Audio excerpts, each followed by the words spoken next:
Sir చెప్పండి sir. అమ్మా నువ్వు ఆవేశపడకమ్మా. ఆడదానికి తప్పు చేసావని క్షమాపణలు కోరుతాయి. అసలు అలాంటి రోజు వస్తుందంటావా? తొందరపడి ఏ ఒక్క మాట మాట్లాడినా కూడా అది కవి గారికి పెద్ద సమస్యగా మారుతుంది. మీకు తెలుసు, నాకు తెలుసు, కానీ వాళ్ళకి తెలియదు కదా. అందుకే తెలిసేలా చెప్తా. నలుగురిలో ఉన్నప్పుడు ఎలా నడుచుకోవాలో కూడా మీరే నాకు నేర్పించారు. కోపాన్ని పక్కన పెట్టి ఆలోచించాలి అని మీరే అంటారుగా. మరి అది నిజం కాదని తెలిసే వరకు మనం మౌనంగా ఉండడమే మంచిది.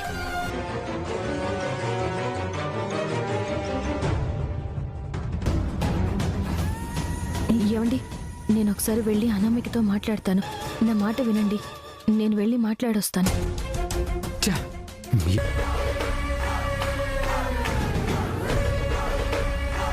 గా నిలబడ్డారు.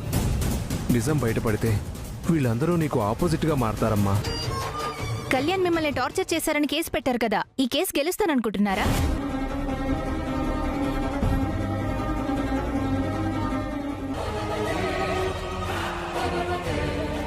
ఇంత దూరం వచ్చాక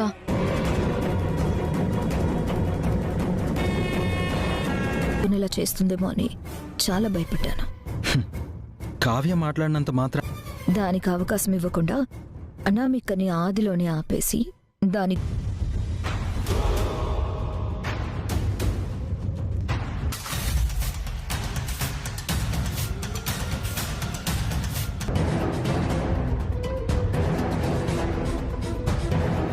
మ్యారిటల్ రిలేషన్స్ ఇంకా వేరే సెక్షన్స్ ఏవి గుర్తు రాలేదా? Thank you my lord. శారీరక మానసిక హింసలు మాత్రమే కారణం. అటువంటి కుటుంబంలోకి ఎన్నో కలలతో ఎన్నో ఆశలతో ఈ ముద్దాయి కళ్యాణ్ పెళ్లికి ముందు నుంచే అప్పు అనే అమ్మాయితో సంబంధం పెడుతున్నాడు. ఈ విషయంలో కూడా ఈ భార్య ఆ తర్వాత ఒకసారి ఆ ఇద్దరి ఆ ఫుటేజ్ అంతా మీడియా కవరేజ్ చేసింది. ఆ ఫుటేజ్ కోర్టుకు ఇవన్నీ ఎవరికీ చెప్పుకోలేక ఎన్నో రోజులు నరకయ చేస్తూ భార్య ఉండగానే మరో పరాయి స్త్రీతోని సంబంధం పెట్టుకు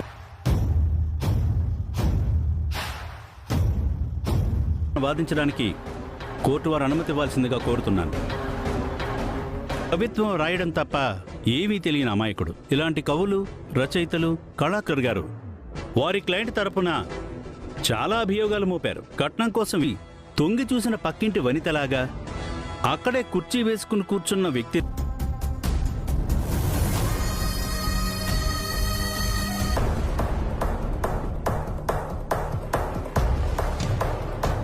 మీరెలా పెళ్లి చేసుకున్నారు? మీసేపు ఆ కవిత్వం రాసుకుంటూ కూర్చుంటాడే తప్ప బిజినెస్ చూసుకోవాలన్న ధ్యాసే ఉండదు. ముందే తెలుసు. అప్పుడప్పుడు బిజినెస్ చూసుకుంటూ కవిత్వం రాసేవాడా? లేదు. అయితే అయితే గీత ఏమీ లేదమ్మా. అవునా కాదా అని అడిగాను. ఎంత రాస్తాడని తెలుసు, బిజినెస్ గురించి పట్టించుకోడని మిలాడ్. పెళ్ళైన తర్వాత ఈ కవి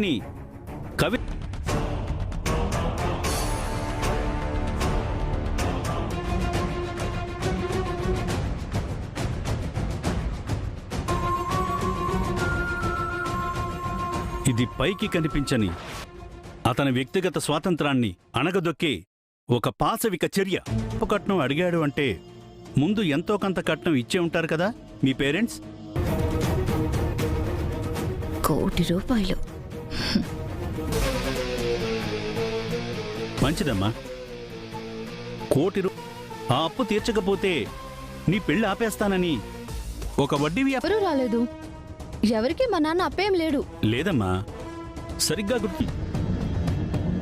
ఈ కళ్యాణ్ వాళ్ళ అన్నయ్య మిస్టర్ స్వరాజ్ రెండు చెప్పావా? మరి మనం కట్నం అడిగామా? తమకు దాఖలు చేస్తున్నాను. ఒక్కసారి పరిశీలించాల్సిందిగా కోరుతున్నాను.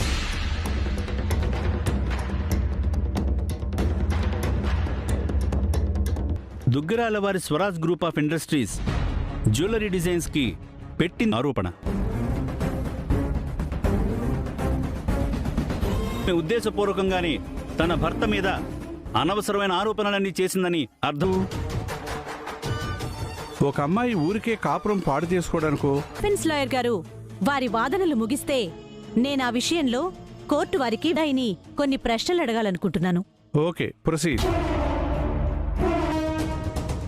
నా భార్య. తాళి కట్టారా?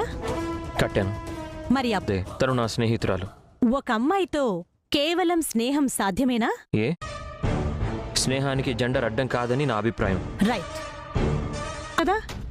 స్నేహాన్ని అపార్థం చేసుకుని పవిత్రమైన స్నేహానికి మరో అలాగే పవిత్రమైన స్నేహం కోసం ప్రాణం ఇవ్వడానికి సిద్ధంగా ఉంటుందా? ఉంటుంది. యువర్ ఆనర్, కళ్యాణ్ అనబడే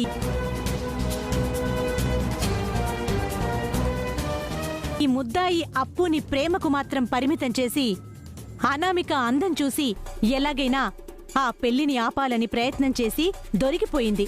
అందుకు అప్పు మంచి స్నేహితులు అంతే. నేనెప్పుడు అప్పుని తనలోనే దాచుకుంది. తనలోనే భద్రంగా దాచుకుంటే నీకెలా తెలిసింది? మధ్యలో ఈ ప్రేమ ఎక్కడ చేరింది? పెళ్లి చెడగొట్టే వరకు అంతేకాదు యువర్ ఆనర్, వీళ్ళిద్దరి ప్రేమ కథ ఇదే ఆ కంప్లైంట్ కాపీ సార్. శ్రీరామనవమి రోజు ఆ అప్పుతో మాట్లాడొద్దు.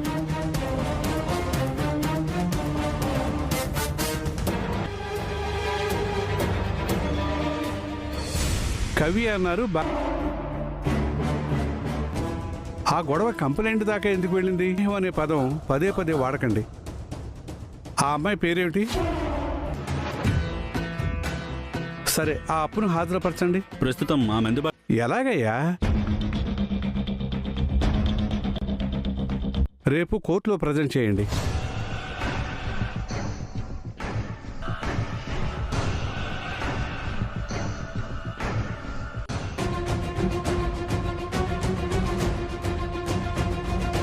నేను చేశాను సార్, కానీ కళ్యాణ్ గారు తన వైఫ్ను టార్చర్ పెట్టలేదు.